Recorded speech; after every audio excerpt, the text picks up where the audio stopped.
성령께서 감동하시고 주장하시는 것 시간대로 우리 모두의 나은 것을 들어주시고 인도해주시고 하나님 아버지 도와주시옵소서.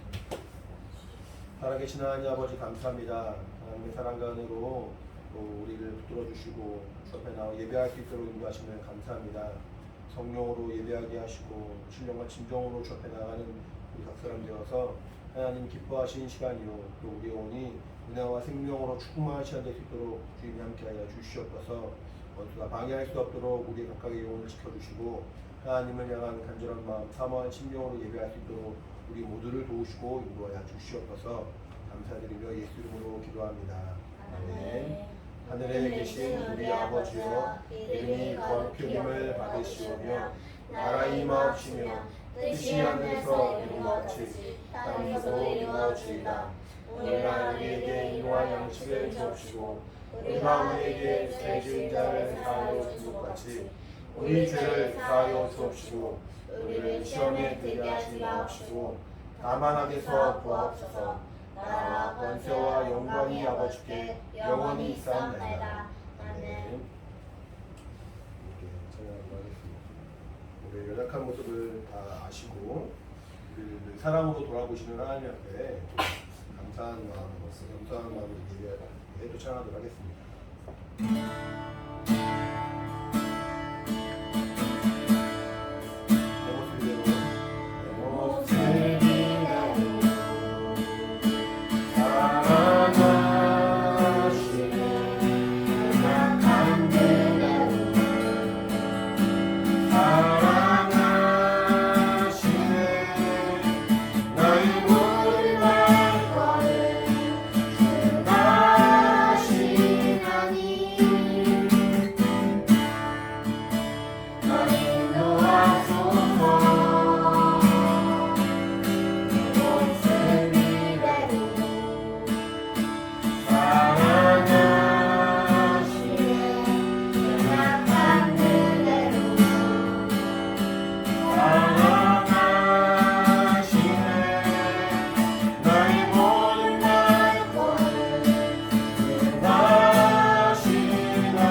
사랑이라는 주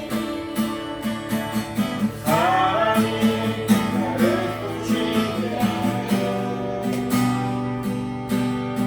세상 그 어떤 어려움 속에도 은혜로 나를 돌보시며 세상 끝날까지 지켜주시네 나를 이끄시네 사랑이 나를 이끄시네 내가 갈 수 없는 그곳으로 내 사랑 나를 이끄시며 세상 끝날까지 인도하시네 주님만이 내 인도하시며 주님만이 내 맘을 만지네 어느 누구도 나를 향하시 주님의 사랑은 끊을 수 없네 주님만이 내 능력이시며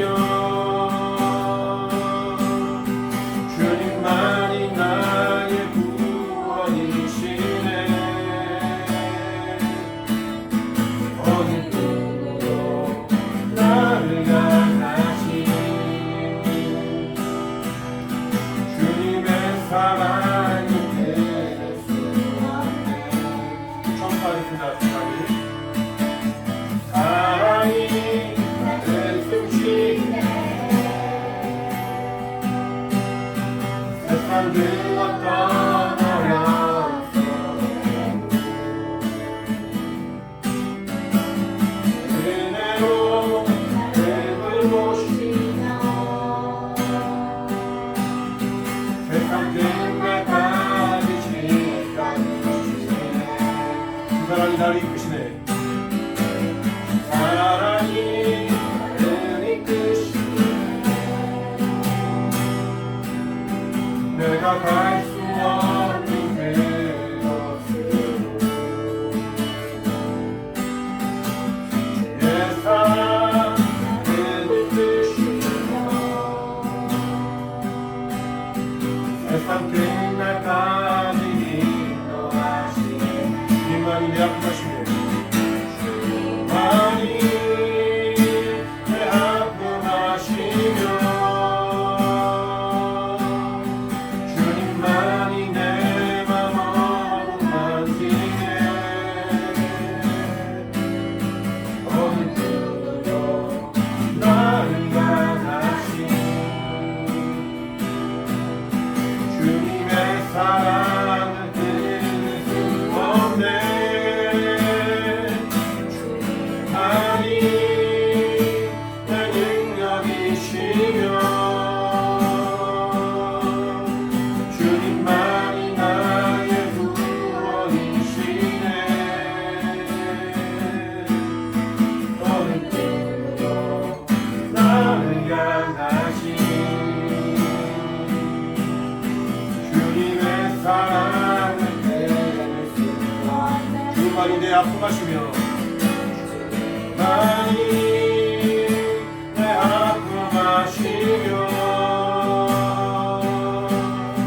주님만이 내 맘을 만지네 어느 누구도 나를 향하시 주님의 사랑을 끊을 수 없네 주님만이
주며 기뻐 춤을 추며 그의 소리 높여 살아계신 주의 이름 마음 다해 찬양해 주를 알아볼 때 새 뜻이 우리의 힘을 주의 뻔한 것 다시 한번 처음 하겠습니다. 주 안에서 기뻐해 주 안에서 기뻐해 주님 주신 기쁨으로 기뻐하라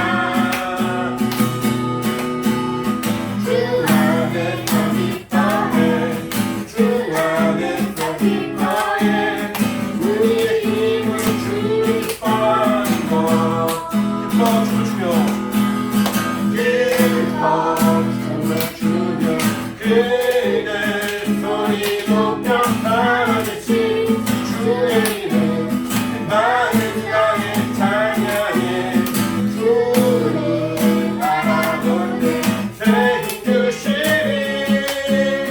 우리의 힘을 주님 뻔한 것 나무 마르고 모든 내 없어도 주님을 함께 하시니 나는 기뻐하고 즐거워하리로다 기뻐 춤을 추며 그대 소리 높여 살아계신 주의 이름 마음 다해 찬양해 주를 알아볼 때 새 힘드시 우리의 힘을 주님 뻔 다시 한번 기뻐 춤을 추며 기뻐 춤을 추며 그의 소리 높여 살아계신 주의 이름 마음 다해 찬양해 주를 알아볼 때 새 힘드시 우리의 힘을 주님 뻔한 것 할렐루야 자, 같이 준비한 찬양 헌금하도록 하겠습니다.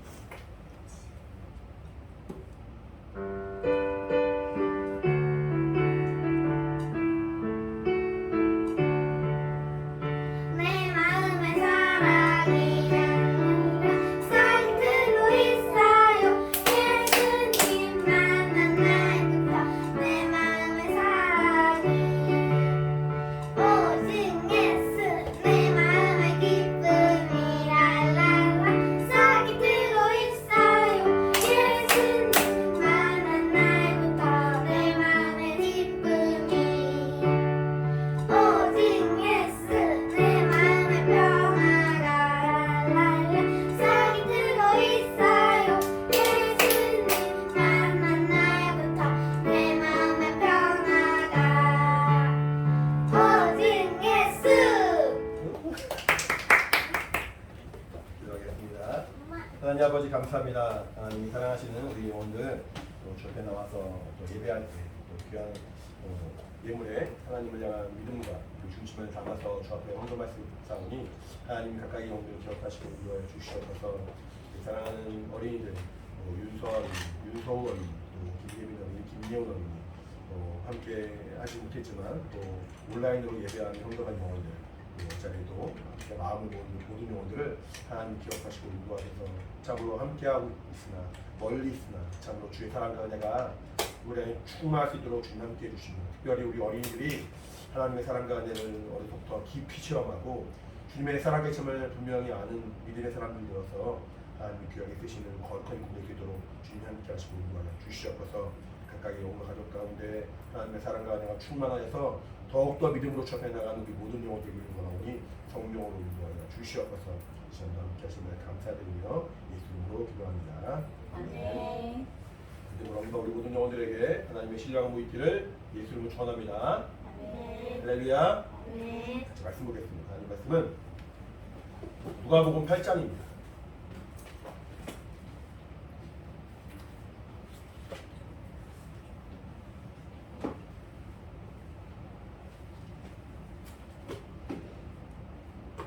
누가복음 8장 4절부터 8절까지 읽겠습니다.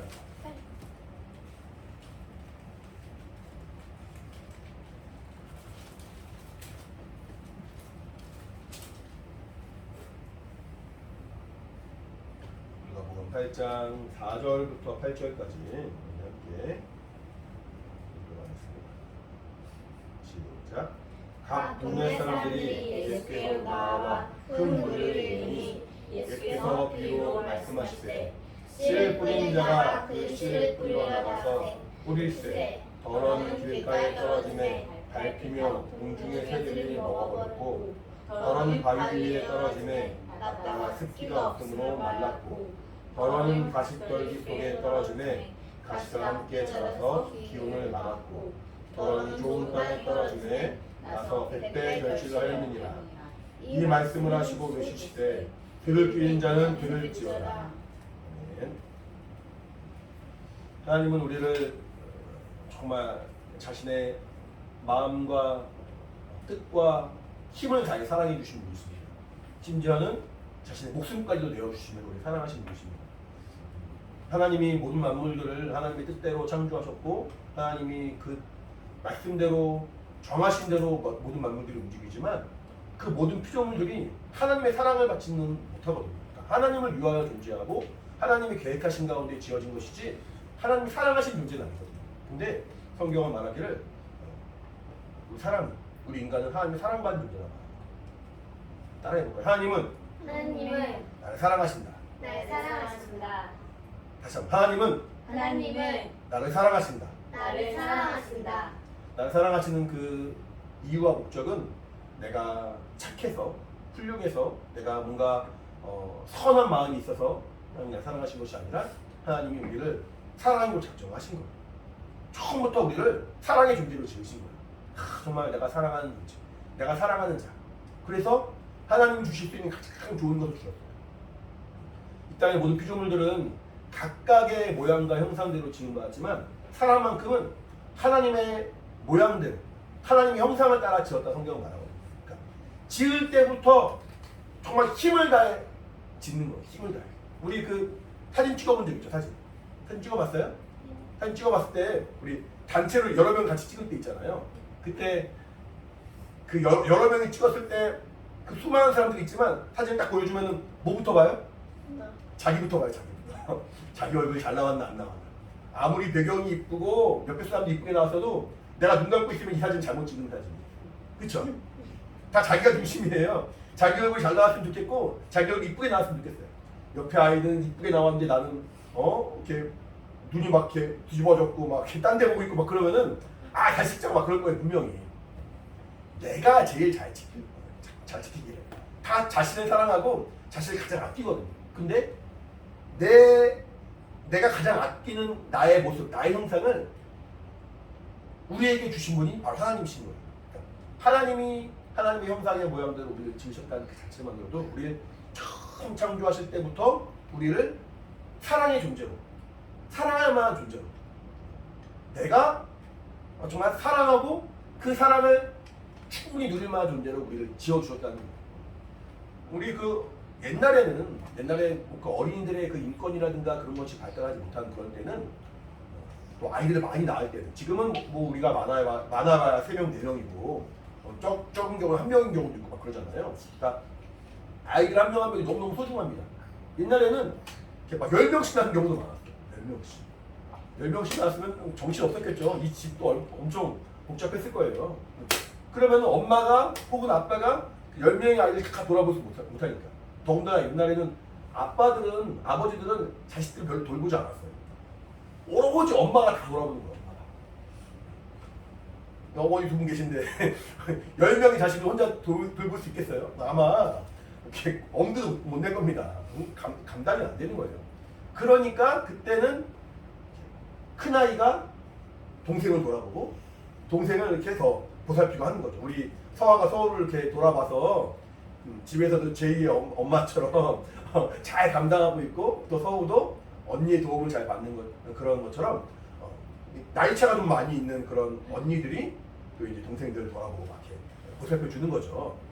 근데 옛날에는 그렇게 막 이렇게 많은 아이들이 일일이 돌아보지 못하니까 그 아이들을 사랑하는 존재로 별로 생각하지 않고 아이들이 부모를 위해 있는 존재처럼 여긴 적이 많았어요. 그래서 어릴 때부터 막 일하러 나가기도 하고 그랬어요.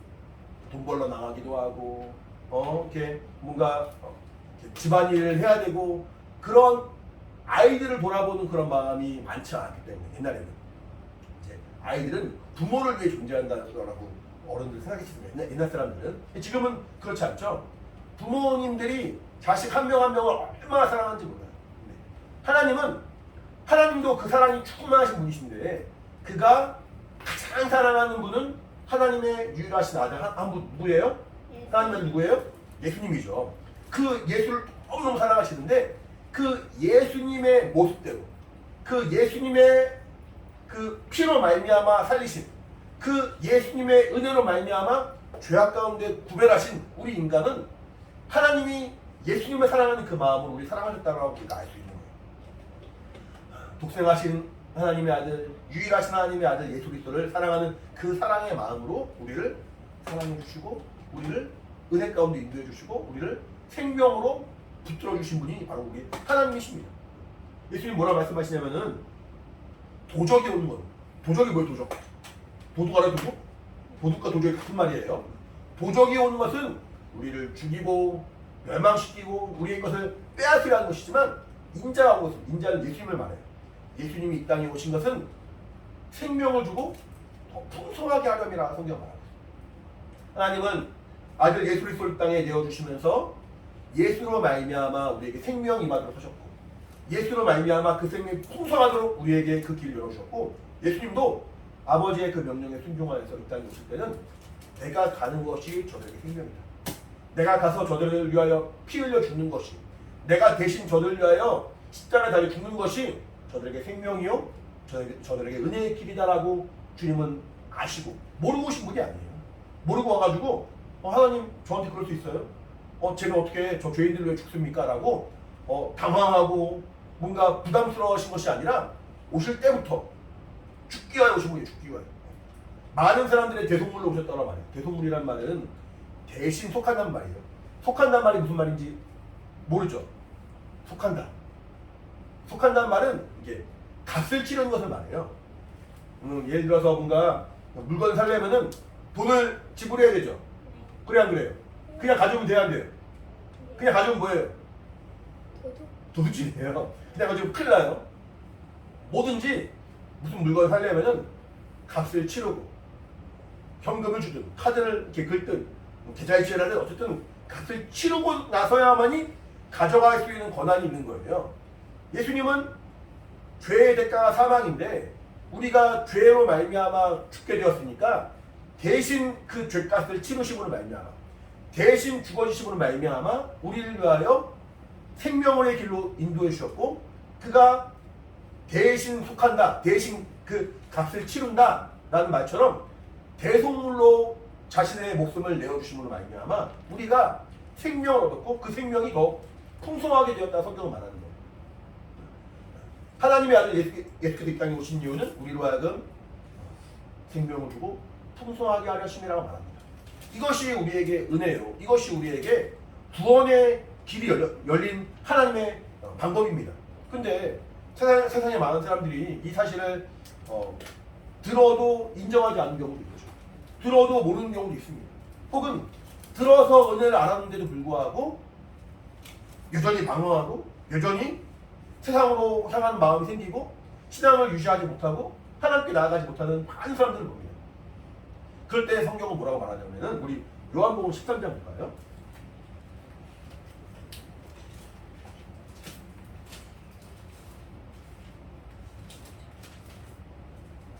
요한복음 13장 1절입니다.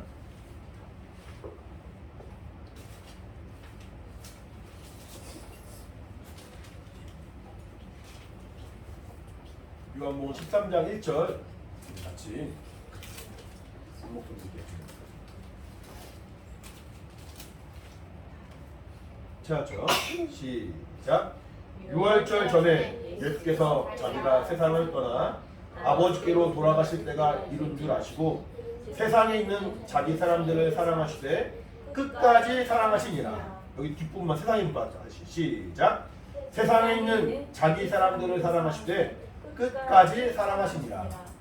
자, 예수님의 사랑, 예수님의 사랑이란 말은 뭐냐면은 여기서는 예수님의 말씀을 들은 자요, 예수님의 제자들이요, 예수님의 그 말씀을 들은 사람, 그 많은 사람들이지만 실제로는 예수께서 피값으로 사신 예수의 사랑. 우리 아까 말했죠. 값을 치러야지 주인이 되는 거라고. 마귀의 소유였는데 예수님이 피값으로 우리 사셨습니다.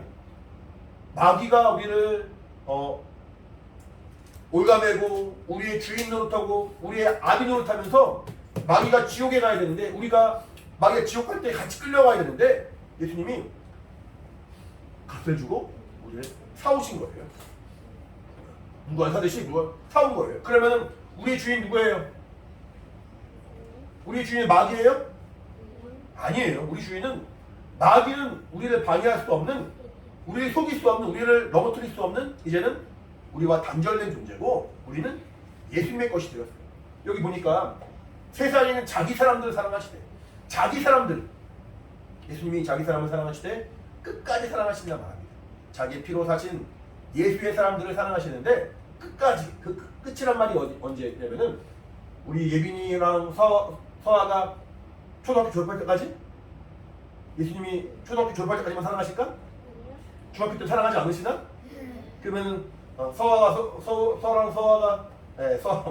서아랑 예빈이가 결혼할 때까지 사랑하시나? 결혼하신 다음에는 이제 끝 출가 외인이야 그러시나? 그러면 이제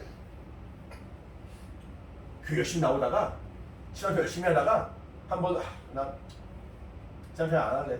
하나님 계신 잘 모르겠어. 그냥 세상이 너무 재밌어 좋아 라고 방황하고 세상으로 나갔어요. 그러면 예수님은 서아랑 예빈을 사랑할까 사랑하지 않을까? 사랑하세요? 말씀도 안 듣는데? 네. 교회도 안 나왔는데? 네. 세상과 똑같았는데? 네.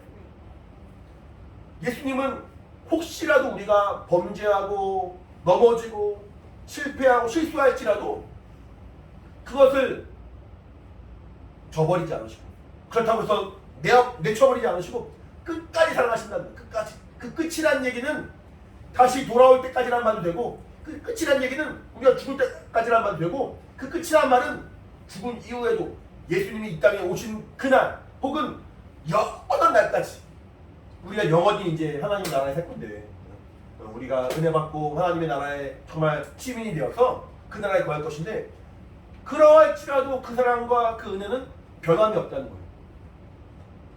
하나님은 나를 사랑하시는데 그 사랑은 한번 뭔가 우리가 열심히 나올 때, 한번 우리가 예배 한번 드렸을 때, 한번 우리가 뭔가 마음이 결단했을 때 그때만 사랑하시는 것이 아니라 그 마음과 그 생각을 하나님은 변함없이 우리를 돌아보시고 우리를 사랑해 주신다는 거예요. 그 사랑과 그 은혜를 우리가 예수로 말미암아 힘입고 그 예수의 은혜로 말미암아 우리가 하나님의 사랑을 알게 되었습니다. 하나님은 우리가 그 사랑을 알기 원하세요. 우리 자식을 이렇게 키우고 자식을 잘 양육합니다. 근데 자식이 커가지고 엄마가 나한테 해준 게 뭐 있어? 아빠가 나한테 해준 게 뭐 있어? 내 친구들은 이런 거 있고 저런 거 있는데 엄마는 이런 거 안 해줬잖아요. 아빠 저런 거 안 해줬잖아요. 그러면은 엄마 아빠 속상해 안 속상해? 사실은 누구보다도 해주고 싶은 마음이 부모에게 있는 거예요. 누구보다도 그 사랑의 은혜를 베풀어주고 정말 세상에 그 어떤 자식도 경험하지 못한 그 사랑을 우리 자식들이 나를 통하여 알았으면 좋겠고 조금만 잘 성장했으면 하는 마음으로 때로는 돈이 없고 때로는 지혜가 부족하고 때로는 건강이 부족하고 때로는 체력이 부족해서 다 못해줄지언정 우리의 마음, 부모의 마음은 사실은 정말 자식들을 향하여 얼마나 정말 좋은 것을 주고자 하는지 몰라요. 근데 어느 날인가 자식들이 커가지고 나 어릴 때 사실은 이럴 때 되게 서운했다고. 나 이럴 때 참 이렇게 누구는 이런 거 하는데 우린 이런 거 안 해가지고 나 되게 막 속상했다고. 그렇게 말하면은 임자식들 막 그런 마음이 들긴 하겠지만 너무 마음이 안타까워. 어찌 내 마음은 모를까? 어찌 내 마음은 모를까? 그럼 그렇다고 해서 부모가 자식과의 그 관계를 끊습니까? 그렇지 않아요. 그렇게 끊어버리고 그렇게 뭔가 단절되는 부모는 정상적인 부모라고 할 수 없을 거예요. 근데 사람도 웬만하면 그러지 않는데 하나님은 우리가 혹시 죄악 가운데 거하고 실수하고 넘어지고 혹은 내 마음이 하나님తో 멀어진다 할지라도 여전히 우리를 포기하지 않으시고 우리 사랑하신다. 언제까지 사랑하신다고요? 언제까지? 끝까지. 따라 끝까지. 끝까지. 하나님은 나를 하나님은 나를 끝까지 사랑하신다. 끝까지 사랑하신다. 그 사랑을 정말 알기 원해서 우리에게 그 사랑을 말씀해 주시고 그 사랑을 체험하라 말씀하시고 그 사랑을 예수 그리스도 안에서 경험할 수 있도록 우리에게 은혜를 베풀어 주시는 하나님이십니다. 제가 이렇게 몇 주간 말씀드릴 때 하나님의 말씀 안에는 무엇이 있다고 그랬어요? 말씀 안에 뭐가 있다고 그랬어요? 생명? 생명. 또 생명? 성령? 하나님의 말씀 안에 생명이 있고 빛이 있다고 말씀드렸죠. 말씀드렸어요. 제가 한 2주간 하나님 말씀 안에 생명과 빛이 있는 거예요. 그러니까 하나님은 그 말씀을 우리에게 주시면서 그 말씀 안에 담긴 하나님의 진리의 약속을 주심은 물론이고 그 약속 안에 있는 하나님의 생명, 정말 영원한 그 생명, 그리고 우리의 영혼을 정말 밝게 하고 우리의 영혼이 정말 그 은혜로 충만하게 할 하나님의 빛, 그것을 우리에게 말씀 통하여 주신다는 거예요. 여기 오늘 본 말씀 보면은 씨를 뿌린 비유가 나옵니다. 씨를 뿌린 비유. 그 씨가 결국에 하나님의 말씀인데 하나님은 이 말씀이 우리에게 심겨져야만이 우리 영혼이 살 수 있기 때문에 우리에게 그 말씀을 직접 주실 뿐 아니라 그 말씀을 통하여 우리에게 살라 말씀하시는 거예요. 우리 마태복음 볼까요? 마태복음. 자, 마태복음 4장 4절입니다.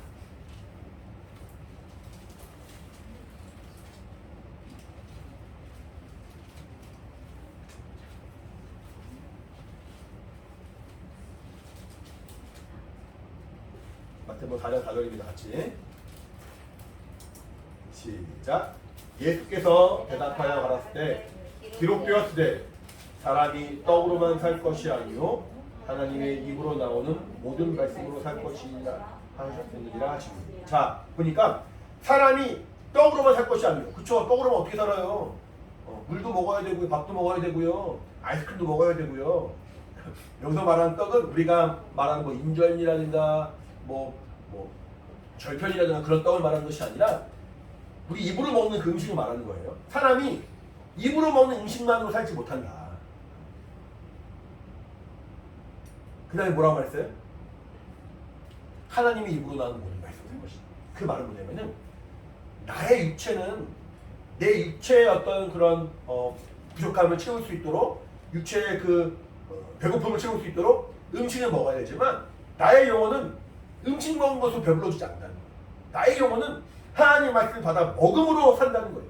그 말씀이 내게 임하고 말씀이 내게 정말 영혼의 양식이 되어서 영혼은 드디어 풍성하게 되고 생명을 유지할 수 있게 된다는 거죠. 그러니까 하나님은 우리에게 우리 영혼이 살 수 있도록 하나님의 생명의 말씀을 주시는데 마가복음 1장 1절 보면은 성경 또 볼까요? 마가복음 1장 1절. 여러분 처음 찾아보면 어렵겠지만 마가복음, 마태복음 다음에 마가복음 있어요. 마가복음 맨 앞에 1장 1절입니다. 마태, 마가복음 이렇게 있고 그 다음에 1장 1절입니다. 같이 시작. 하나님의 아들 예수 그리스도 복음의 시작이다. 하나님의 아들 예수 그리스도. 예수 그리스도는 하나님의 아들이신데 그가 바로 복음의 시작이라는 거예요. 복음. 복음이란 말은 뭐냐면은 복된 소식이라는 뜻이에요. 영어로는 굿 뉴스라고 말합니다. 복된 소식, 복된 어떤 좋은 어떤 이야기, 복된 말, 이런 말이, 그런 좋은 소식이 복음이란 말인데 예수 그리스도, 하나님의 아들 예수 그리스도 그 자체가 복음이라는 거예요. 그가 이 땅에 오신 그 이때부터 복음이 시작되었다는 거예요. 그러니까 아까 말씀드린 것처럼 하나님 우리에게 생명을 주기 위해서 무엇을 주십니까?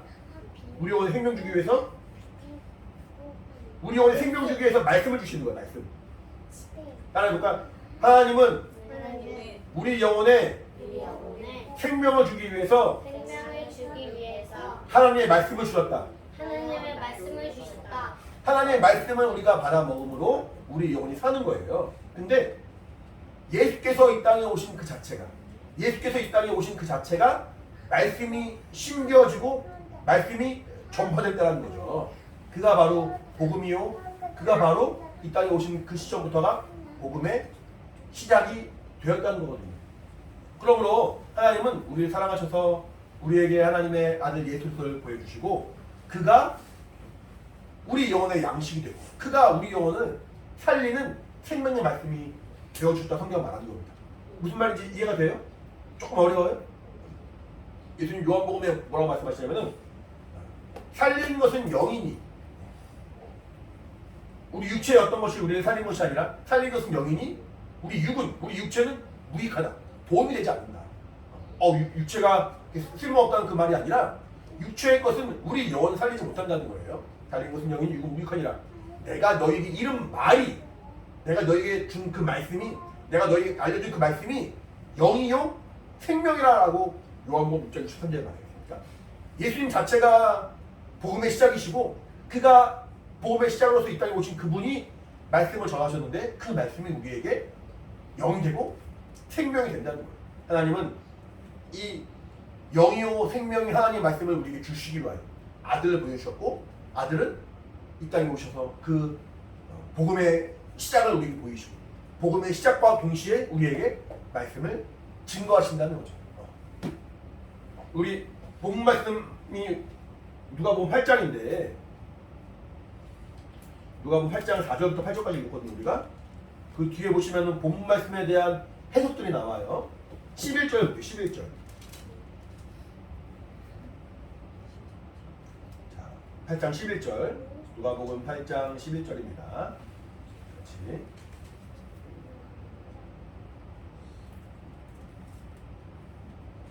장 11절 같이 시작. 이 비유는 이러하니라. 씨는 하나님의 말씀이요. 여기까지요. 자, 앞에 오늘 본 말씀이 어떤 말씀이 있었냐면은 씨를 뿌리는 자가 나와요. 씨를 뿌리는 자. 씨를 뿌릴 때 씨를 왜 뿌릴까요? 씨가 남아도니까 막 이렇게 집에 놀 공간이 없어서 뿌리는 거예요? 씨 왜 뿌려요? 그치. 열매는 곡식을 맺기 위해서 씨를 뿌립니다. 씨는 주로 이제 농부들이 뿌리는데 씨를 뿌릴 때 우리가 어디에 뿌리는지 아세요, 여러분? 흙에 뿌리죠. 흙에 뿌리는데 어떤 흙에 뿌려요? 좋은 흙에 뿌리죠. 길에 뿌려요? 아니면 도리에 뿌려요? 아니면은 밭에 뿌려요? 밭에 뿌리죠. 길에 뿌리면은 길에서 그 열매가 맺히겠어요? 그렇지 않아요. 근데 보니까 오늘 본 말씀에는 어떤 사람이 나오는데 씨를 뿌린 자가 어떤 때는 길가에 뿌렸다. 여기 보니까 5절에 길가에 떨어짐에 밟히고 공중의 새들이 먹어버렸대요. 어느 농부가 이 귀한 씨를, 이 귀한 그 씨의 종자를 길가에 뿌리겠습니까? 이거 길가에 뿌린다는 얘기는 그 열매를 기대하지 않는다는 말과 똑같거든요. 어느 농부가 그 귀한 씨를 돌밭에 뿌리겠습니까? 돌이 막 있으면 돌을 막 이렇게 건져내거든요. 돌을 막 긁어내고 땅을 막 엎어가지고 이제 우리 단단한 땅에 씨가 안 들어가거든요. 그래서 이제 뭐 땅을 뒤집어 엎습니다. 그걸 기경한다고 해요. 기경. 땅을 기경해요. 그래가지고 이제 그 흙에도 공기가 많이 들어가고 공기가 많이 들어갈 뿐 아니라 양분도 많이 들어가고 물을 뿌리면은 물이 잘 스며들고 그 안에 지렁이가 왔다 갔다 하기도 하고 이렇게 생명이 살 수 있는 공간을 열어준 그 밭에 씨를 뿌리는 거지. 정상적인 농부가 길가에 뿌리거나 돌짝밭에 뿌리거나 가시덤불에 뿌리지 않습니다. 이거는 농부의 마음을 우리가 알아야 돼요. 농부의 마음을. 농부는 씨를 뿌릴 때 이 씨를 그냥 버려버리기 위해서 그냥 사람들이 밟아버리기 위해서 공중의 새가 먹도록 뿌리는 것이 아니라 그 씨가 들어가서 열매 맺도록 하기를 간절히 바라는 거예요. 근데 오늘 본 말씀에는 이렇게 뭐 길가에 떨어짐에 5절에 밟히며 공중의 새들을 먹어버렸고 6절에는 바위 큰 바위 위에 씨 뿌린 사람 있습니까? 물론 가끔 돌 사이에도 막 이렇게 나무가 자라기도 하고 풀이 자라기도 하죠. 하지만 일부러 그 바위 위에 씨를 뿌린 사람은 없어요. 바위 위에 떨어짐에 싹이 살짝 나다가 습기가 없으니까 말라버렸다 성경 말하고 있고 7절에는 가시떨기 속에 떨어짐에 가시가 함께 자라서 기운을 망했다고 말하죠. 8절에 이르러서야 겨우 좋은 땅에 떨어지니까 이제 100배의 결실을 맺었다 말합니다. 여기 누가복음 100배라고 나오지만 또 마태복음에는 30배, 60배, 100배 이렇게 또 여러 가지 방법을 말하기도 합니다. 어쨌든 씨를 뿌리면은 이제 우리 이렇게 쌀을 얻기 위해서 별 심을 때에도 하나 심으면은 거기서 하나가 나요. 그러면은 심을 필요가 있어요, 없어요? 하나 심었는데 하나가 났어. 씨를 하나 딱 심었는데 그 씨의 열매가 딱 하나 맺혔어. 그러면 심을 필요가 있어요, 없어요? 없어요. 그냥 그 씨 먹으면 돼요, 그냥.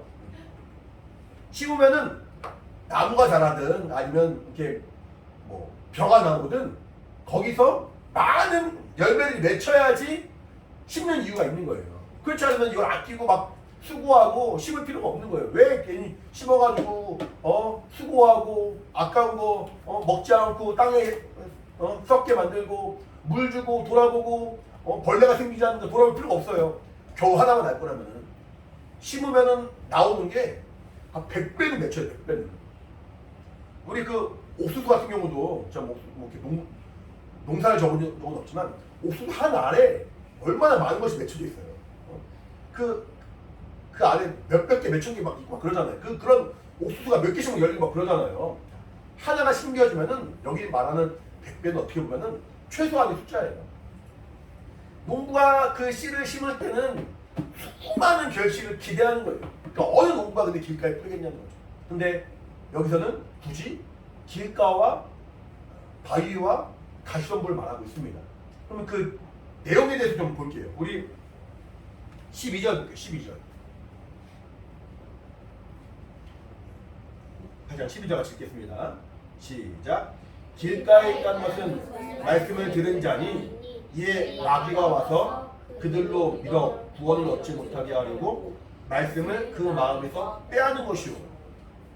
그러니까 이제 씨가 하나님의 말씀이라 말했잖아요. 11절에. 씨가 하나님의 말씀이니까 씨가 뿌려졌다는 얘기는 말씀을 들은 거예요. 아예 말씀을 듣지도 못하고 하나님을 모르는 사람이 아니라 그래도 하나님 말씀 들어본 사람이에요. 근데 하나님 말씀 들으니까 내가 알던 거랑 달라. 내가 그동안에 알고 있던 거랑 좀 다른 내용들 들어. 교회에서 처음 듣는 내용을 들었어. 그 마음에 이게 뭐지? 난 궁금한 마음이 생기잖아요. 이거 신기하다. 이거 사실인가? 그런 마음 들었다가도 순간 마음이 확 멀어지고 마음이 이건 아닌 것 같아. 이거는 거짓말인 것 같아. 이건 교회에서 그냥 꾸며낸 말인 것 같아. 라고 마음을 돌이키는 사람들이 있어요. 씨를 이렇게 땅에 이렇게 길가에 뿌리면은 여기 공중의 새가 그 씨를 집어삼킨다고 말하고 있거든요. 우리 베드로전서 말씀 볼까요? 베드로전서. 본 말씀은 손가락으로 끌면 좋을 것 같고 같이 만드니까. 베드로전서 야고보서 다음에 있습니다.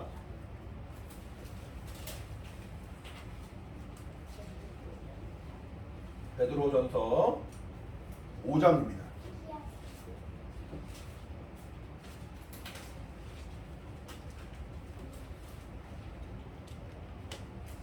베드로전서 5장 8절 읽겠습니다. 8절. 베드로전서 5장 8절. 같이 시작. 근신하라 깨어라 너희 대적 마귀가 우는 사자같이 두루다니며 삼킬 자를 찾나니. 그러니까 아까 말하고 있는 본문에 말하고 있는 그 새는 결국 마귀를 표현하는 거예요. 그러니까 말씀이 들어가면은 우리 그 씨가 땅에 떨어지자마자 새들은 팍 쫓아갑니다. 여러분 그거 봤어요? 배 타고 이렇게 서해안에 가다가 새우깡 딱 던지면은 어떻게 되는지 아세요? 갈매기들이 막 갈매기가 확 채간단 말이에요. 그러니까 새들이 공중에 얼마나 많은지 몰라요. 가끔 뭐 인터넷 영상 보면 어떤 사람이 아이스크림을 먹고 있는데 아이스크림을 딱 먹으려고 하는 중에 공중에 새가 확 채가는 경우도 많이 나오더라고요. 인터넷 보니까. 이렇게 이제 새들은 어떻게 하면 먹을 걸 좀 채갈까? 어떻게 하면 먹을 걸 가져갈까라고 계속 이렇게 지켜보고 있거든요. 그러니까 이제 이 땅에 씨가 딱 뿌려지는 그 순간에 새들이 오고 있다가 그 씨가 땅에 있는 것을 지켜보지 않는 거예요. 이렇게 아까 먹었으니까 뭐 내일 먹을까? 오후에 먹을까? 이런 게 아니에요. 보이면 바로 먹어요. 보이면 바로. 방금 읽은 베드로전서 5장 8절 말씀처럼 마귀는 두고 다니면서 삼킬자를 찾는 삼킬자를 두고 다니면서 어떻게 하면은 먹을 것이 있는가? 어떻게 하면은 내가 삼킬자가 있는가? 이렇게 지켜보고 있어요. 겁이 나요? 겁이 나지 않아요? 겁이 나죠?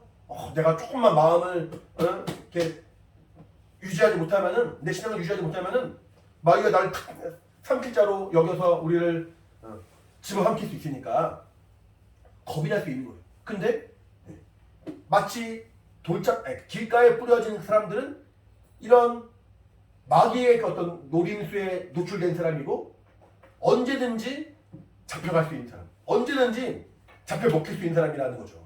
그러니까 이제 마귀는 세상 임금이라고 지난번에 말씀드렸잖아요. 세상 임금이고 공중고대 잡은 자고 이 땅에서 주관하는 자인데 결국 이 땅의 모든 문화들 우리가 눈으로 보고 접하고 만지는 모든 것들은 마치 마귀가 우리를 노려보고 있는 것처럼 마치 공중의 새들이 땅에 떨어지는 그 씨를 이렇게 노려보고 있다가 탁 채가는 것처럼 이 땅의 모든 문화들은 하나님의 말씀이 심겨지자마자 바로 낚아채간다는 거예요. 세상의 문화들을 바라볼 때 우리 믿음을 이렇게 유지할 만한 것이 없습니다. 세상의 문화들을 바라보고 세상의 환경을 바라보면은 결국 세상에서 요구하는 것, 세상에서 말하는 것들은 내 신앙과는 도움이 되지 않는 것들이 사실 전부 다예요. 세상에 듣는 내용들을 듣다 보면은 하나님의 말씀과는 전혀 다른 거죠. 하나님이 말씀하시는 하나님의 그 진리와 생명과 은혜와 복음과는 사실은 너무나 거리가 멀죠. 그래서 우리 영혼에 유익이 되지 못하고 우리 영혼을 살릴 수 없기 때문에 세상을 바라보면은 내 마음은 믿음에서 벗어나게 되고 믿음에서 어긋나게 되는 거죠. 그런 사람이 세상의 그 말과 세상의 문화와 세상의 그 가르침에 귀를 기울여서 말씀을 제대로 바라보지 못하는 사람이 마치 길가에 뿌려진 사람 같아요. 길가에 씨를 뿌린 사람 같이 그 씨가 자라지 못한다는 거죠. 바위 위에 여기 보니까 아까 13절 보시면은 다시 누가복음 8장 13절 누가복음 8장은 계속 손을 이렇게 대고 계시면 좋을 것 같아요. 10절을 보시면은 10절 같이 시작. 바위 위에 있다는 것은 말씀을 들을 때 기쁨으로 받으나 뿌리가 없어 잠깐 믿다가 시험을 받을 때 배반하는 자요. 자, 이제 바위 위에 있다는 얘기는 뿌리가 자라지 못한다는 얘기잖아요. 바위를 뚫고 뿌리가 들어갈 수 없으니까. 우리 아무리 아름다운 꽃이라도 집에서 꽃을 이렇게 화분에 심어서 제대로 키우지 않으면은 아무리 풍성하게 이쁜 꽃이라도 화병에 꽂아놓으면은 오래 갈 수가 없습니다. 물을 계속 갈아주고 계속 사랑을 돌아봐도 뿌리가 없으면은 결국에는 말라지게 마련이고 죽기 마련이거든요. 근데 하물며 바위 위에 있는 어떤 씨앗들은 그 습기가 없으니까 그 습기를 빨아들이지 못하니까 물을 빨아들이지 못하니까 자라날 수가 없는 거예요. 처음에는 말씀을 듣고 하나님의 은혜를 알고 하나님의 그 말씀을 들었을 때는 마음에 기쁨이 있습니다. 예수님 나 사랑하시는구나. 나 사랑하시는구나. 나는 정말 은혜로 말미암아 구원받았구나 라는 마음이 있지만 계속해서 그 말씀이 공급받지 못하고 계속해서 그 은혜가 내 안에 충만히 임하지 못하고 계속해서 하나님의 사랑과 은혜가 내 안에 체험되지 못하면은 결국에는 이 사람의 마음은 기쁨을 빼앗기고 말라버리고 그 은혜 가운데 거할 수가 없는 거거든요. 그러니까 신앙생활에 중요한 것은 뭐냐면은 내가 하나님의 말씀을 알았어, 들었어, 내가 구원받았어, 내가 정말 하나님의 사랑과 은혜로 변화받았어 라고 딱 끝나는 것이 아니라 계속해서 그 말씀이 공급돼야 됩니다. 마치 식물이 그 뿌리로부터 정말 물을 빨아들이고 양분을 빨아들이고 그래서 그 큰 나무라도 뿌리가 깊이 심겨지면은 결국 뿌리 그 나무 그 가지 곳곳에 양분이 들어가서 꽃이 피고 열매가 맺혀지는 것처럼 내 영혼이 성장하기 위해서는 계속해서 하나님의 은혜가 공급되어지고 계속해서 하나님의 은혜가 내 안에 풍족해지지 않으면 안 되는 겁니다. 세 번째는 가시떨기라고 했어요. 가시떨기. 가시떨기는 우리 14절 같이 읽을게요. 시작. 가시떨기에 떨어졌다는 것은 말씀을 들은 자니 지내는 중 이생의 염려와 재리와 일락의 기운이 막혀 온전히 결시치 못하는 자요라 말합니다. 그러니까 내가 계속 공급받고 은혜 받으니까 기쁨이 있어요. 기쁨이 있는데 내가 그 기쁨으로 말미암아 영혼이 성장하고 있어요. 계속 공급받으니까. 근데 성장하는 것과 함께 같이 성장하는 게 뭐냐면 가시가 같이 성장이 돼요. 보니까 여기 그 7절에 더러는 가시떨기 속에 떨어짐에 가시가 함께 자라서 기운을 막았단 말하죠. 가시가 함께 자라는 거예요. 함께 자라니까 우리 그 쉬운 예로 이렇게 가시가 이렇게 식물이 자라날 때 가시가 위에 막 있으면은 가시 그 덤불 때문에 그 식물이 자라지 못하자는 거잖아요. 더 크지 못하고 어느 정도 이상은 못 큽니다. 어느 정도 못 크니까 더 이상은 열매 맺지 못한다고 말하고 있어요. 여기서 말하는 가시가 뭐냐면은 14절에 보니까 재리, 이 세상의 염려, 재리, 일락. 그러니까 이제 뭔가 세상을 살아가는 동안에 우리가 필요한 어떤 물질이라든가 세상을 살아가면서 우리가 육신이 즐거운 일락. 여기 일락이라 말하고 있는데 일락이란 말이 즐거운 말이거든요. 그런 세상의 문화들, 세상의 그 말하는 것들이 나의 영혼을 볼 때 갈등하게 하는 거예요. 하나님이 살아계신 거 알겠어. 하나님이 살아계신 거 알겠고 하나님의 은혜를 내가 어느 정도 들어서 알겠어. 근데 세상을 바라보니까 이것도 내가 포기하지 못하겠어. 예수 믿는 사람들은 다 포기하고 다 이렇게 교회만 생활하고 그렇게 할 수는 없잖아요. 우리가 세상 살아가야 되니까 공부도 해야 되고 돈도 벌어야 되고 뭔가 세상의 문화들도 우리가 얼마든지 또 우리가 다스리고 정복하고 지배할 수 있어야 되는데 세상의 것을 바라보니까 교회 나와서 신앙생활하는 것들은 뭔가 내가 손해보는 것 같아. 내 친구는 지금 이 시간에 공부하고 있는데 내 친구는 이 시간에 돈 벌고 있는데 주변에 누구는 이 시간에 다른 거 하고 있는데 나는 왜 교회에서 이것을 하고 있지? 나는 왜 이 물질을 내가 풍족하게 쓰는 것이 아니라 교회에 또 헌금도 하지? 난 나에게 주어진 시간을 나와 가족과 내 친구들이 즐겁게 보내는 시간으로 사용하지 못하고 나는 왜 교회에서 봉사하고 섬기고 있지? 뭔가 갈등하게 되는 거예요.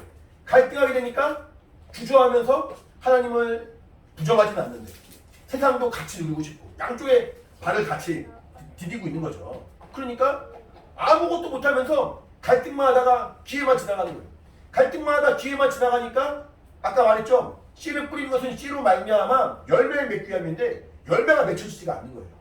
뭔가 세상의 어떤 염려와 재물의 유혹과 어떤 육신의 즐거움 때문에 더 주 앞에 믿음으로 감사로 기쁨을 소망을 가지고 나가지 못하고 멍멍거리니까 결국에는 열매가 맺혀지지 못하는 거죠. 근데 좋은 땅에 뿌려진 자 우리 15절 같이 읽을게요. 먼저 8절부터 읽게요. 8절로 같이 시작. 더러는 좋은 땅에 떨어짐에 나서 100배의 결실을 하였느니라 라고 말하고 15절 시작. 좋은 땅에 있다는 것은 착하고 좋은 마음으로 말씀을 듣고 지켜 인내로 결실하는 게 아니라 좋은 땅에 있다는 것은 우리가 다 좋은 땅에 있기를 원하잖아요. 하나님의 말씀이 내게 심겨졌다면은 그 말씀이 마치 새가 삼킨 것처럼 마귀가 내 안에 있는 그 말씀을 빼앗아가 버리고 그 은혜가 공급되지 못해서 말라버리고 세상의 그 염려 때문에 결실치 못하고 그런 사람 되고 싶지 않고 기왕이면은 그 말씀이 생명이니까 하나님 말씀은 내 영혼이 유익한 거니까 이게 그냥 교회에서 그냥 더 열심을 내라 교회에서 더 충성해라 그 말하고 싶은 것이 아니라 정말로 하나님의 말씀은 생명이니까 정말로 하나님의 말씀은 하나님의 약속이요 영원한 약속이요 하나님의 빛이요 하나님의 은혜와 지혜가 충만한 하나님의 생명이니까 그 말씀이 내 안에 들어와서 그 생명을 내가 풍성하게 된다면 너무나도 행복한 거거든요.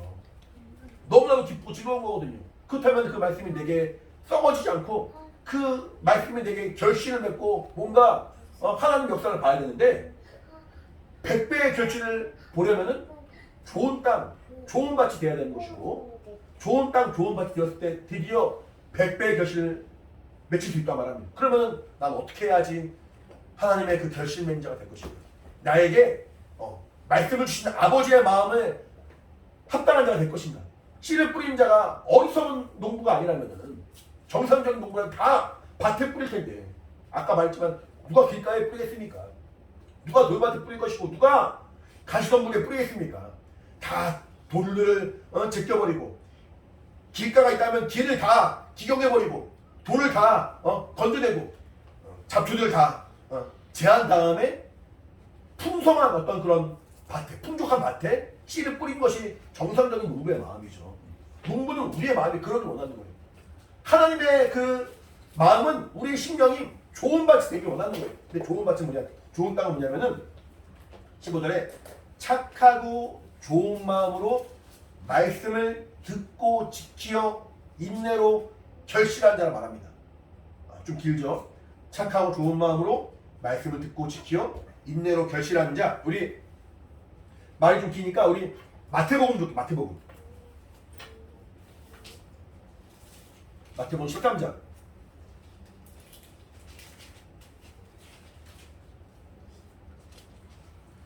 23절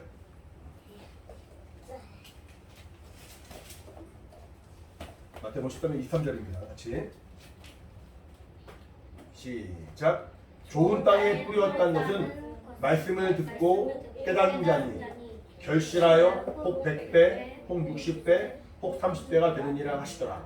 아까 말하고 있는 뭐 착하고 좋은 마음으로 말씀을 듣고 지키어 인내하여 결실을 맺는 그 말을 한마디로 말한다면은 말씀을 듣고 깨닫는 거예요. 하나님의 말씀을 듣고 이 말씀이 나에게 무엇을 말하는가? 하나님의 마음이 어떠한 것인가? 하나님이 나에게 무엇을 원하시는가? 이것을 정말 깊이 알고 하나님의 그 마음을 알고 하나님의 사정을 알고 하나님의 뜻을 알고 하나님의 사랑을 알고 나에게 말씀하신 하나님의 정말 그 의도를 알고 하나님이 무엇을 말씀하신가 잘 알고 그 마음에 감동함 있고 믿음이 생긴다면은 이게 우리 그렇잖아요. 자식도 부모님의 마음을 알아가면은 부모님이 나를 이렇게 사랑했구나 헌신했구나 알아가면은 막 이렇게 부모가 자식에게 효도해라 말하지 않아도 부모를 섬기려는 마음이 있고 부모를 돌아보려는 마음이 생기는 거 아니겠습니까? 이게 당연한 거죠. 그 마음을 깨닫는 순간 내가 그동안에 부모님이 했던 그 말들이 그동안 나에게 무거운 짐이었는데 부모님의 마음을 깨닫는 순간 이제는 무거운 짐이 아니라 내가 자발적으로 더 사랑하는 마음으로 섬기고 품을 수 있는 것처럼 우리 사람과의 관계도 그런 것처럼 아버지의 마음을 깨닫고 그 말씀을 깨닫고 그 말씀을 이해한 자는 정말 착하고 좋은 마음으로 마음을 지키고 인내와 결실을 맺는 좋은 땅이 될 수 있다는 거거든요. 하나님은 우리가 정말 이 말씀으로 말미암아 하나님의 마음을 알죠. 이 생명 안에 담겨있는 이 말씀 안에 담겨있는 그 하나님의 사랑과 은혜가 어떠한 것인지 우리가 깊이 알기 원하는 거예요. 농부의 그 마음이 아버지의 마음입니다. 농부가 씨를 뿌릴 때 새를 위하여 씨를 뿌리는 것이 아니에요. 농부가 씨를 뿌릴 때 바위 위에서 그 식물이 뿌리를 내리지 못하고 타버리라고 말라버리라고 씨를 뿌리는 것이 아니에요. 농부의 마음은 어쨌든 간에 결실하는 거예요. 농부의 마음은 잘 자라서 결실하는 거예요. 그를 이를 위하여 농부는 씨를 뿌릴 때 좋은 땅에 뿌리는 것은 물론이고 새들이 오지 못하도록 막죠. 새들이 오지 못하도록 그 밭에 이렇게 세우는 게 뭐예요? 허수아비죠? 허수아비의 아들 이름 뭔지 알아요? 허수아들? 허수아비의 아들 이름 뭔지 알아요? 허수아들. 허수아비의 아들은 허수야 허수. 미안해요. 허수아비를 세워서라도 새가 오지 못하도록 막고 돌아보고 벌레가 생기지 못하도록 병충해가 생기지 못하도록 계속 때론 농약을 뿌리기도 하고 혹은 뭔가 좋은 양분을 먹이기도 하고 그렇게 하는 게 농부의 마음인 것처럼 우리가 하나님의 은혜로 말미암아 살기를 원하는 것이 아버지의 간절한 마음이에요. 정말 아버지의 마음을 알고 그 마음을 깨닫고 말씀을 깨닫고 착하고 조금만 좋은 마음, 인자의 결실하여 100배의 결실을 보는 것이 아버지 간절한 마음입니다. 그러니까 아까 우리 말했죠. 길가에 뿌린 것은 뭐라고 했어요? 길가에 뿌린 것은 공중의 새가 집어본 거 했잖아요. 공중의 새가 뭘 말한 거라고 했어요? 마귀를 말한 거라고 했죠. 아까 이렇게 물어보니까 마귀가 나를 두려 삼킬 자처럼 돌아다니면서 나를 이렇게 찾아보면은 두려운 마음이 생길 수 있단 말이죠. 겁이 난단 말이죠. 근데 우리가 두려워하지 않고 겁낼 이유가 없는 것은 우리 말씀 하나만 더 볼게요. 야고보서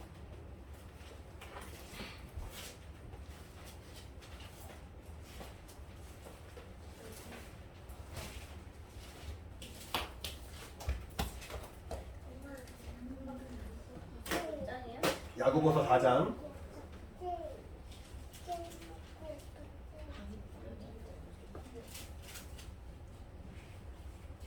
야고보서 4장 7절입니다. 야고보서 4장 7절 같이 읽겠습니다. 찾았어요? 시작. 그런즉 너희는 하나님께 순복할지어다. 마귀를 대적하라. 그리하면 너희를 피하리라. 자, 마귀가 우리를 막 삼키려고 막 하고 있는데 우리가 마귀를 대적하면 마귀가 피한다는 거예요. 마귀는 우리를 사실 어떻게 할 수가 없어요.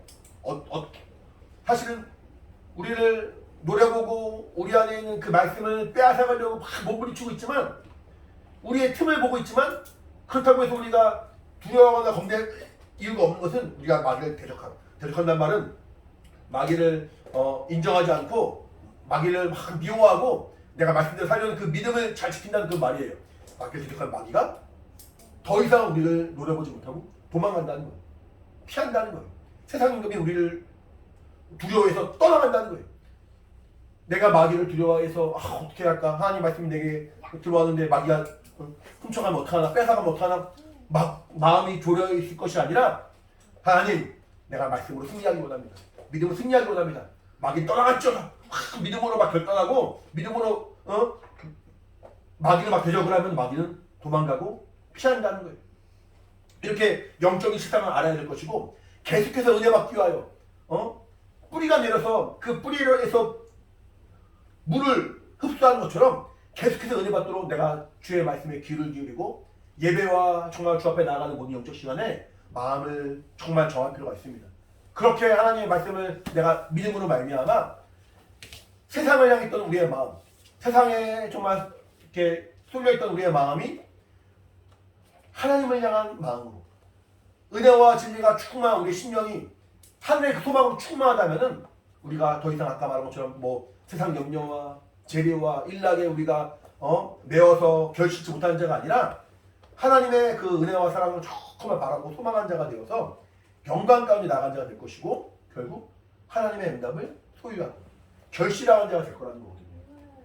하나님의 간절한 마음이 이것입니다. 우리가 정말 영혼이 성장하고 은혜 받기를 원하는 것. 결국 내 영혼이 하나님의 정말 그 씨로 말미암아 결실을 맺게 되는 것. 이것이 하나님이 우리를 향한 간절한 소망인 거예요. 오늘 본문 말씀 맨 마지막 보시면은 주님이 이렇게 좀 말씀하신 다음에 마지막에 뭐라고 말하냐면은 들을 낀 자는 들을지어다 말합니다. 들을 낀 자는 들을지어다. 아무리 주님께서 말씀하신 바가 있다 할지라도 들을 귀가 없다면은 이 눈에 보이는 귀가 없다는 말이 아니에요. 들어도 못 알아듣는 경우 있잖아요. 들어도 이해 못하는 경우 있잖아요. 들을 귀를 가져야 돼요. 하나님이 내게 깨닫게 하여 주옵소서. 하나님이 내게 알게 하여 주옵소서. 나에게 영감을 주옵소서 라고 기도하고 주의 말씀을 정말 대할 때 하나님이 우리에게 그 말씀을 깨닫게 하고 결국 깨닫는 그 심령 가운데 결실케 하는 하나님의 역사가 있을 것입니다. 자, 같이 기도할 텐데 나에게 성령으로 함께 하셔서 하나님을 믿는 그 기쁨이 어떠한 것인지 더 깊이 알게 하시고 하나님의 사랑이 정말 얼마큼 큰 것인지 더 알게 하시고 내가 손해보는 것이 아니라 내가 속는 것이 아니라 내가 어리석은 것이 아니라 정말 그 영광 가운데 나아가는 소망 있는 자요 믿음 있는 자요 정말 결실하는 자요 하나님 기뻐하신 자요 영감 있는 자인 것을 내게 알게 하여 주옵소서. 성령으로 감동하셔서 이 말씀이 내 안에 정말 깨달아지고 믿음이 되고 소망이 되고 능력이 되길 원하오니 성령으로 함께하여 주시옵소서. 같이 예수를 한번 부르고 간절히 기도하겠습니다. 예수여 하나님 아버지 주의 성령을 함께 하시고 아버님 되주시기 원합니다. 아버지 연약하고 부족하나 정말 우리에게 하나님의 말씀을 주시고 그 말씀을 깨닫게 하시면 참으로 감사합니다. 성령으로 충만으로 해주시기 원하오니 아버지 도와주시고 아버님 도와주시옵소서. 은혜와 신비와 충만으로 해주시기 원합니다. 영감을 더해주시기 원합니다. 하나님은 그 말씀을 더 깊이 알고 그 안에 거한 자가 되어서 아버지의 착하고 좋은 마음 아버님 영의 결실로 정말 주 앞에 나가야 되길 원하오니 성령으로 역사하시고 인도하여 주시옵소서. 만일 개혁하며 은혜 가운데 거하며 아버지 정부의 그 소망으로 아버지 모두의 삶을 승리하길 원하오니 하나님 아버지 도와주시고 인도하여 주시옵소서. 우리 사랑하는 모든 영혼의 심령 가운데 역사하시고 인도하사 영감과 은혜와 신비가 충만한 자가 되어서 더욱더 믿음까지 주 앞에 나가는 우리 각각의 심령 되길 원하오니 아버지 도와주시고 아버지 인도하여 주시옵소서. 은혜와 충만히 원합니다. 성령으로 인도하여 주시기 원합니다. 하나님 아버지 도와주시고 인도하여 주시옵소서. 하나님 아버지 우리 안에 하나님의 진리로 충만으로 성령으로 인도하여 주시기 원합니다. 아버지 결집한 자 되길 원합니다. 참으로 우리 심령 가운데 씨를 뿌리신 말씀의 씨앗을 뿌리신 하나님의 마음이 약한 자가 되어서 아버지 결실한 자 되길 원하오니 성령으로 역사하시고 인도하여 주시옵소서. 우리 예수교회 안에 하나님의 은혜와 시가 충만으로 성령으로 역사해 주시기 원하오니 아버지 함께 하시고 아버지 인도하여 주시옵소서. 하나님 아버지 도와주시고 인도하여 주시옵소서.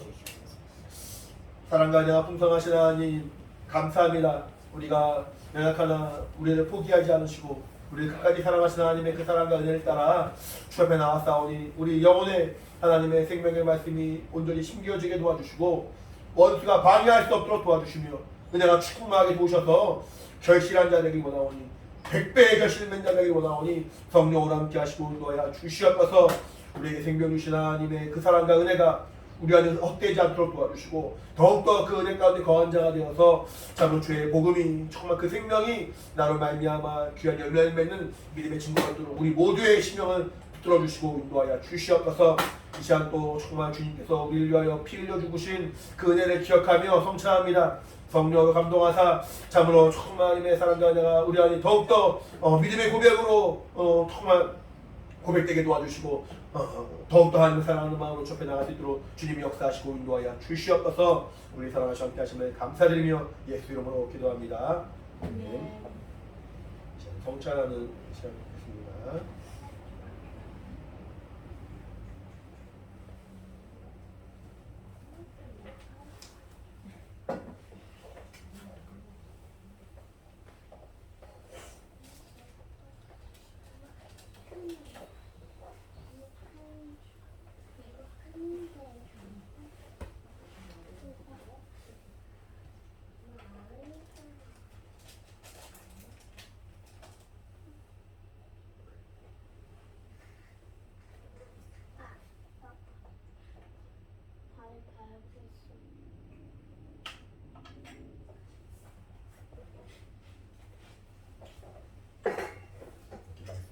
하나님 아버지 감사합니다. 주님 명령하신 대로 통찰 잘 드렸습니다. 우리 평생 예수께서 그 죽으신 그 죽음을 기억하고 또 그 죽음을 증거하는 믿음의 사람 되기 원하오니 성령 충만해서 더 믿음을 좁혀 나갈 수 있도록 인도하여 주시옵소서. 사랑하시는 감사하며 예수 이름으로 기도합니다. 진행하고 마치도록 하겠습니다.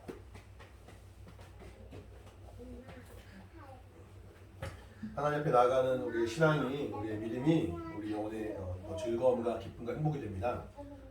행복한 그 마음을 또 믿음으로 고백하는 시간을 갖도록 하겠습니다.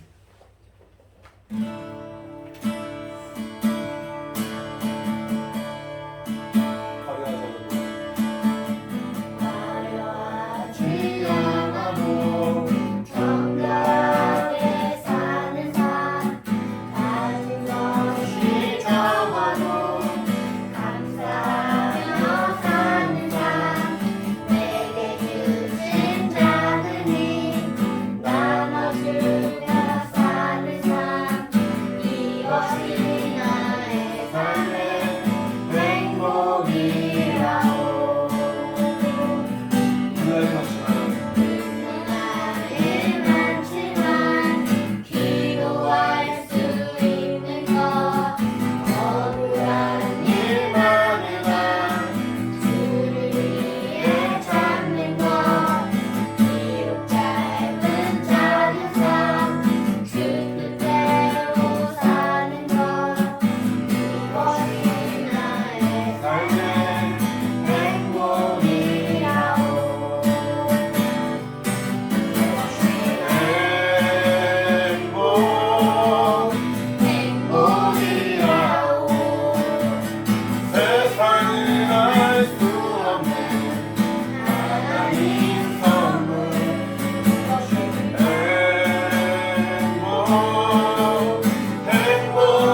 행복이라오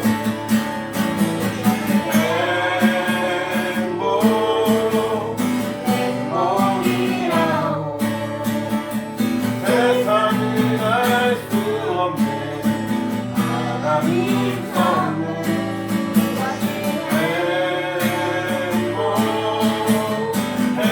행복이라오 하나님의 자녀로 살아가는 것 이것이